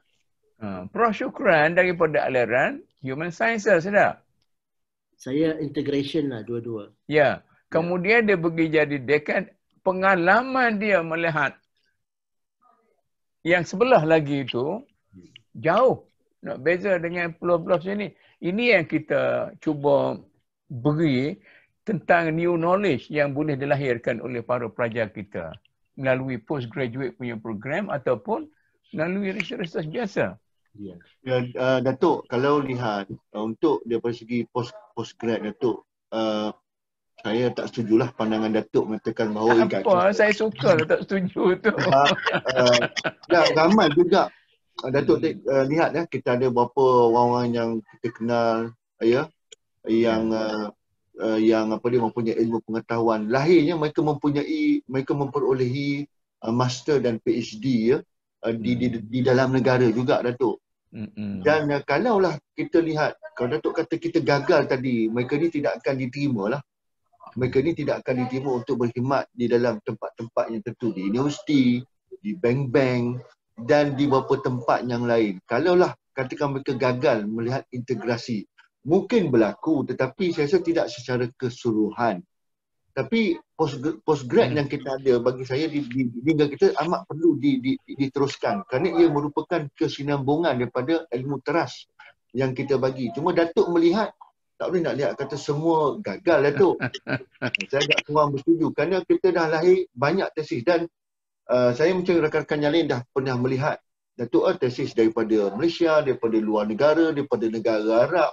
Saya lihat dalam konteks bentuk yang sama je, Datuk. Yeah. Mungkin Datuk, kalau Datuk nak kata gagal merelitkan dia dengan ilmu-ilmu apply ni tidak juga, Datuk, kerana ada di sana ilmu-ilmu. Katakan tentang konteks sejarah jahili, baru ni saya baca tesis tentang sejarah jahili di Dubai tu. Ada dalam konteks yang boleh diaplikasikan di dalam konteks apa dia, dalam konteks sastra dan prosa moden. Boleh dah tu, ada benda tu. Okey, saya tanya misalnya, bagaimanakah kita mampu memperbaharui atau menyambung pemikiran-pemikiran Ibn Khaldun dalam dia mukaddimah. Begitu juga lebih rumit lagi ialah pemikiran-pemikiran saintis Ibn Arabi lah, apa-apa semua sekali, supaya lebih relevan dalam realiti yang sama. Kita sekarang ni sampai peringkat kita study sebagai classical text sahaja. Siapa saja kebanyakan begitu. Kita tidak mengkembangkan. Misalnya dari psikologi. Psikologi Islam, dia terhenti setakat psikologi, theoretical psychology. Jadi bila jatuh, barulah Barat masuk kepada scientific psychology. Begitu kan? Jadi sekarang ni, bolehkah kita kembangkan ilmu yang tu? Ibn Khaldun tu sudah tidak valid lagi setengah pandangannya. Kita perlu bagi input baru. Tapi siapakah daripada universiti kita yang masukkan input-input baru dalam tu? Macam juga kalau ekstremis, lebih ekstremis, sama seperti Tun Mahathir kata itu, pentafsiran Al-Quran mesti dibuat yang baru. Itu ekstremis. Tetapi input baru dalam tafsiran itu mesti ada. Mesti juga dalam fiqh. Masih kita belum dapat menyelesaikan dengan baik untuk kita present kita punya ilmu itu kepada masyarakat. Sebab tu kita bila kita cakap tentang hudud, maka orang confuse. Kita balik kepada zaman unta, zaman padang pasir sebab kita tidak memperlihatkan ilmu yang jelas bagaimana dilaksanakan sekarang. Boleh saya tu? Tahu. Stella lah, siapa pun. Saya rasa kita bila Datuk cakap soal pembaharuan dalam ilmu tersebut kan, kembangkan daripada Ibn Khaldun sebagai contohnya. Yeah. So kita ada sebenarnya ilmu-ilmu yang dalam bentuk high level. Maksudnya Mak Leha, Pak Saleh ni dia tak boleh memahami bincangan kita menggunakan kaedah-kaedah even usulul fiqh itu. So jadi saya memang setujulah untuk dikembangkan dalam bentuk pembaharuan ilmu ini, dan juga bila pelajar-pelajar postgraduate ini memang saya sendiri akui memang kita nampak beberapa tesis ini berbentuk nakal sahajalah. Dia analisis dia kurang. Kalau dulu saya tak ingat siapalah yang berkata tokoh jugalah, jadi tokoh akademik juga, iaitu dia macam sayur kan, jadi sayur bayang, kacang panjang apa semua, tapi tidak dimasak maksudnya tak jadi benda yang sedap. Itulah maksudnya ibarat dia bila kita bercakap soal ilmunya daripada mazhab Syafi'i, Hambali itu dah full stop. Tidak ada pemikiran, thought tu tak ada. Baik, yang itu memang saya setujulah, perlukan kepada banyak latihan, kemahiran dan sebagainya. Terutama sekali bila kita nak bercakap menggunakan kaedah-kaedah usul fiqh itu sendirilah dalam melihat beberapa ilmu-ilmu atau pembaharuan yang kita nak buat. Jadi kadang-kadang pelajar-pelajar kita dia belajar apa istihsan, apa ijma', ijtihad, itu dah full stop saja. Tetapi dia tak menggunakan kaedah tersebut dalam dia nak applykan isu-isu lain. Baik, itu yang saya panggil yang high level yang Datuk sebut tadi itu. Maka kalau ada juga pengajian Islam yang mana kita bukan terjemah, kita salurkan kepada masyarakat untuk dia memahami. So jadi sekarang ini inilah benda yang agak berbeza antara the high level dengan yang kemasyarakatan. Saya bukan kata low level tapi kemasyarakatan. So kemasyarakatan ni Mak Leha, Pak Samad ni dia hanya nak solat tu macam mana, bayar zakat ni ini betul ke tidak, sah ke tidak. Kerana dia muqallid. Dia ikut saja. Apa the so called mujtahid kata, dia ikut saja. Yang mujtahid ni lah yang dia kena fikir ada ilmu maqasidnya ke tidak dan sebagainya. Jadi dengan dua level ini Datuk, saya rasa banyak sebenarnya masalah ataupun kita boleh sebut mengangkat pengajian Islam ini kepada satu level tersendiri, saya kata. Kalau tersendiri dalam konteks dia tersendiri. Maksudnya ada elemen the high level tu, maksudnya intelektualnya memang kita berfikir secara laju dan dalam konteks masa Datuk sebut, dan juga dalam masa yang sama kita boleh memasyarakatkan pengajian Islam itu kepada masyarakat yang Okey lah, macam ni lah. Saya ni nak menumpang semangkuk dengan para dekan supaya kita dapat menolak kita punya program pengijazah ke depan. Saya kata macam ni, krisis antara para ulama kita sekarang, katalah dia ni ahli sunnah wal jamaah, dia ni Mu'tazilah, dia ni Wahabi, apa semua sekali. Berlaku ni kerana kegagalan kita melahirkan new knowledge. Kita diulang mutakallimin zaman-zaman dulu, kemudian kita berkelahi di sini dalam mangkuk yang dulu itu. Itu yang masalah. Jadi sepatutnya kita mencipta ilmu baru yang dapat menyelesaikan. Fiqh pun macam tu, apa-apa semacam tu. Jadi ini saya nak tanya Prof Haji Main. Apa ke yang USM belajar tentang tamadun Islam tu? Tamadun Islam ke sejarah tamadun Islam? Di UTM ni? Kita ada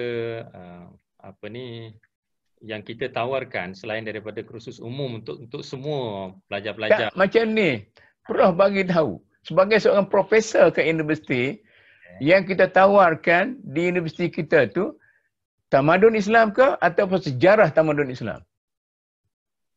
Tamadun Islam, Datuk. Tamadun Islam?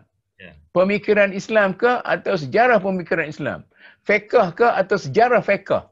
Ilmu kalam ke atau sejarah ilmu kalam?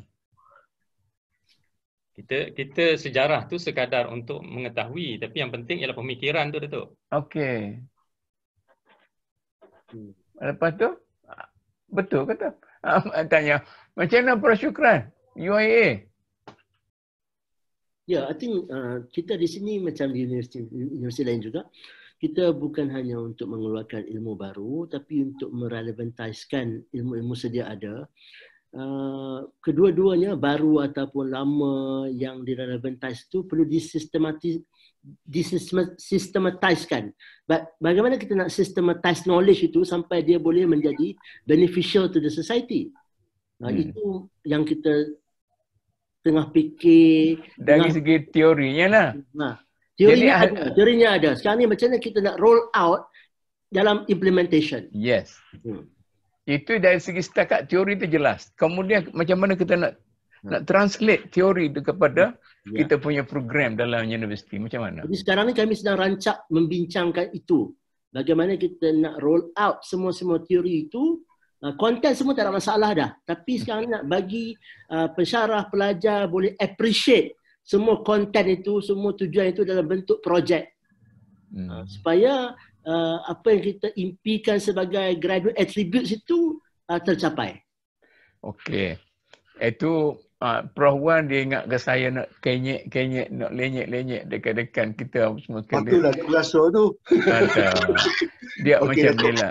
Macam ni lah. Saya rasa kita ada tugas yang sangat besar. Dan kita perlu serius. Bukan saja kita dekat-dekat pengajian Islam, tetapi termasuklah orang kementerian dan MQA lah. Kena tengok balik lah. Itu pandangan saya lah. Kalau boleh Datuk, tadi Datuk ada persoalan yang tak terjawab tentang Ibn Khaldun dengan Ibn Al-Arabi. Saya buat contoh lah. Ialah keupayaan kita untuk melahirkan sarjana-sarjana pemikir macam Ibn Khaldun tu mungkin sudah tidak ada, Datuk. Sebab selepas Ibn Khaldun pun tidak ada tokoh-tokoh pemikir yang boleh kita ketengahkan sebagai inilah pengganti Ibn Khaldun. Tetapi kita sebenarnya di dalam konteks kita, saya ingat banyak penulisan-penulisan, Datuk, yang cuba mengembangkan tentang idea-idea ini. Tapi mungkin dia tidak begitu terselah.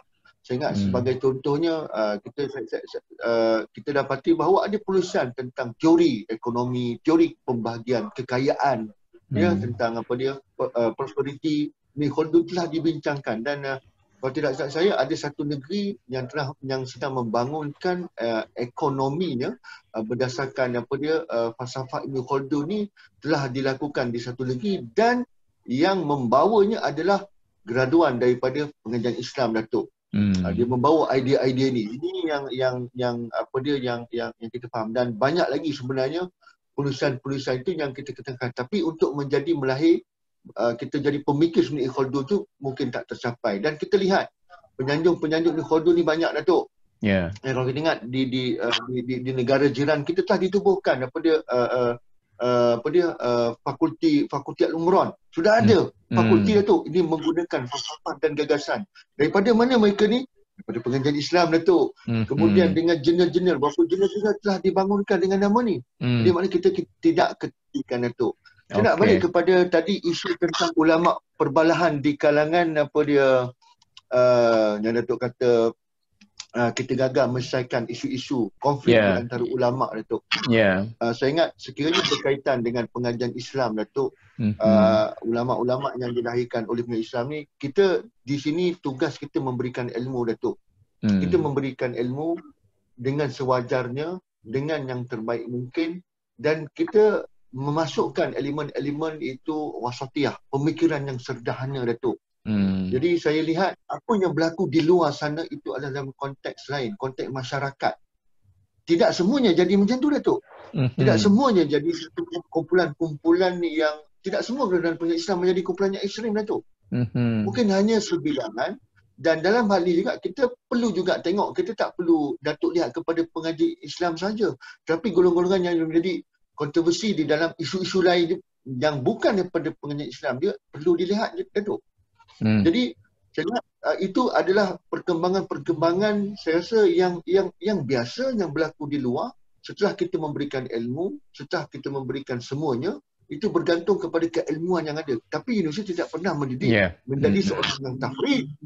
Datuk pun tahu tentang Okey. Cuba bagi kita kesimpulan lah sikit, kan? Siapa nak simpul dulu? Kita mula dengan yang awal tadi dah, Datuk. Yang awal, Prof. Datuk Rahana. Apa yang dapat kita simpulkan sikit? Buat baliklah take away. Terima kasih, Datuk. Saya mungkin ringkas saja. Bagi saya kalau Datuk melihat ada yang gagal, itu bukan sahaja di pengajian Islam tapi di mana-mana sahaja pun berlaku, bidang-bidang mana. Dan kalau ada pun itu bagi saya segelintir, kerana bagi saya optimis dan saya percaya abad 21 ni bidang pengajian Islam adalah bidang yang kompetitif. Jadi saya rasa kalau kita pergi di luar negara, Jepun, Korea sendiri sedang membangunkan bidang pengajian Arabic dan Religious atau Islamic Studies. So jadi bagi saya tidak nampak bidang pengajian Islam ini sebagai satu bidang yang ke belakang, tetapi bidang yang maju ke depan. Ya, okey. Terima kasih. Prof. Syukran. Baik, saya ingin mengulangi pendapat saya tadi bahawa kita sebagai penyedia perkhidmatan pendidikan tinggi bukan hanya berperanan untuk memberi ijazah kepada anak-anak kita, tetapi untuk memberikan kepada mereka satu pengalaman pembelajaran yang bermakna. Jadi, perlu berikan kepada mereka sebanyak ilmu yang mungkin supaya mereka nanti bersedia untuk menceburi apa bidang sekalipun. So I think the role of giving them employment skills itu perlu melibatkan agensi-agensi lain juga. Okey. Prof. Wan. Okey, dalam masa 1 minit, Datuk, InsyaAllah saya melihat pengajian Islam sedang berada dalam landasan yang baik dan InsyaAllah nantinya dengan pengemaskinian, dengan melihat semula, saya ingatkan dari masa ke semasa review dan juga kita akan cuba letakkan pengajian Islam kita ni standing dengan luar negara. Saya melihat insyaAllah kita dapat lahirkan lebih ramai lagi sarjana-sarjana Islam untuk memenuhi keperluan negara, bukan sahaja dari segi ilmu fundamental tetapi mempunyai sifat teknokrat, profesional di dalam pekerjaan mereka, dan ilmu-ilmu semasa itu adalah satu suntikan yang perlu diperbaharui dari masa ke semasa. Okey. Terima kasih Prof. Haji Main. So, saya sama juga dalam suasana kita mengekalkan program-program pengajian Islam di IPT, IPTA, IPTS ini, kita tetap akan mengambil kira kerelevanan dan kompetitif yang mengambil kira persekitaran, mengambil kira perkembangan semasa dan memerlukan kalau perlu revise, dilihat kembali, kita akan tetap melakukannya untuk melihat program-program pengajian Islam ini tetap kekal, tetap relevan kepada pelajar kita, kepada graduan kita. Okey. Okeylah. Saya rasa sedikit sebanyak kita telah menghasilkan beberapa buah pemikiran, walaupun para dekan kita mempertahankan kedudukan masing-masing, mereka tetap juga menerima hakikat bahawa kita perlu bergerak ke depan dan kita mengharapkan supaya majlis dekan kita, majlis dekan boleh berbicara dalam bahasa Majlis Dekan Pengajian Islam dapat mengambil inisiatif yang bagus, tetapi jangan berpisah daripada pembuat polisi, iaitu kerajaan, kementerian dan MQA. Dan saya sebagai seorang peribadi, saya masih mengharapkan mungkin selepas ini kita boleh jemputlah orang kementerian yang bertanggungjawab terhadap bidang pengajian Islam itu. Begitu juga orang MQA, siapa dia saya pun tak ingat sekarang, lepas daripada rujahan dulu saya dah lupa siapa yang apa tu. Dan kita cuba letak duduk mereka itu di kalangan dengan ahli-ahli akademik kita yang jelas tentang teori bagaimana kita perlu tajdid pendidikan pengajian Islam kita, dan kita cuba melihat dengan balik, insya-Allah kita akan menjadi satu sektor pengajian yang cukup tinggi di kalangan universiti. Jangan sampai kita terkebelakang daripada orang lain. Tuan-tuan dan puan-puan sekalian, itulah perbincangan kita pada hari ini, dan kalau sekiranya ada sedikit-sedikit kekurangan, saya bagi pihak majlis meminta maaf daripada para penonton, dan insya-Allah kita akan terus berbincang hal seperti ini. Mudah-mudahan kita dapat mempertingkatkan bidang pengajian kita. Akhirnya saya ucapkan wabillahi taufik.